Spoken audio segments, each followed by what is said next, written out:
বড় সাফল্য সেনার। জম্মু কাশ্মীরে খতম ৩ জঙ্গি। নিহতদের মধ্যে ২ জন পেহেলগাঁও হামলার সঙ্গে যুক্ত ছিল বলে জানা গিয়েছে। বড় সাফল্য ভারতীয় সেনার। জম্মু ও কাশ্মীরের শ্রীনগরের কাছে লিদওয়াস এলাকায় খতম হয়েছে ৩ জঙ্গি। গুলির লড়াই শুরু হয়েছিল নিরাপত্তা বাহিনী এবং জঙ্গিদের মধ্যে। সেই লড়াইতেই নিকেশ হয়েছে ৩ জঙ্গি। সেনাবাহিনীর তরফে এই খবর নিশ্চিত করা হয়েছে। এক্স মাধ্যমে ভারতীয় সেনার চিনার কর্পসের তরফে পোস্ট করে জানানো হয়েছে, লিদওয়াস এলাকায় অপারেশন মহাদেব শুরু করেছিল নিরাপত্তা বাহিনী।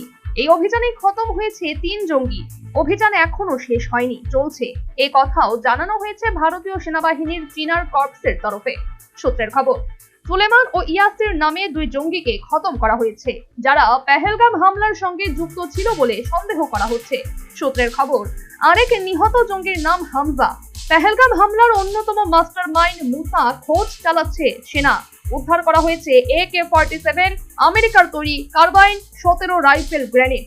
জানা গিয়েছে, জম্মু ও কাশ্মীরের শ্রীনগরের কাছে লিদওয়াসে ভারতীয় সেনা, CRPF এবং জম্মু ও কাশ্মীর পুলিশ একত্রে অভিযান চালায়।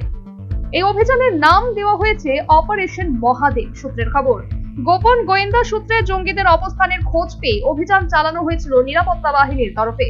হারওয়ান এলাকার মোলনারে এই অভিযান চালায় ভারতীয় সেনা, CRPF এবং জম্মু কাশ্মীর পুলিশ। জানা গিয়েছে, এলাকায় আরো বাহিনী পাঠানো হয়েছে। আরো জঙ্গি লুকিয়ে থাকতে পারে ওই এলাকায়, এমন সন্দেহ করা হচ্ছে। তার জন্য চিরুনি তল্লাশি চলছে ওই এলাকায়। অপারেশন সিঁদুরের পর থেকেই উপত্যকায় আরো আঁটো-সাঁটো রয়েছে নিরাপত্তা। নিশ্চিত নিরাপত্তার পাশাপাশি জম্মু ও কাশ্মীরের একাধিক জায়গায় অপারেশন চালাচ্ছে ভারতীয় সেনা।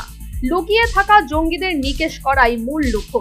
গোপন সূত্রে খবর পেতে একাধিক জঙ্গি ঘাঁটির খোঁজ পেয়ে অভিযান চালিয়েছে সেনাবাহিনী। এমনই এক অভিযান operation Mahadev.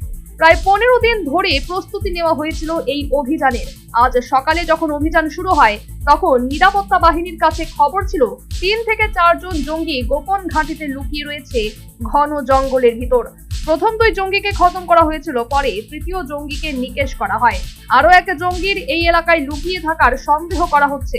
National bureau report, news vanguard.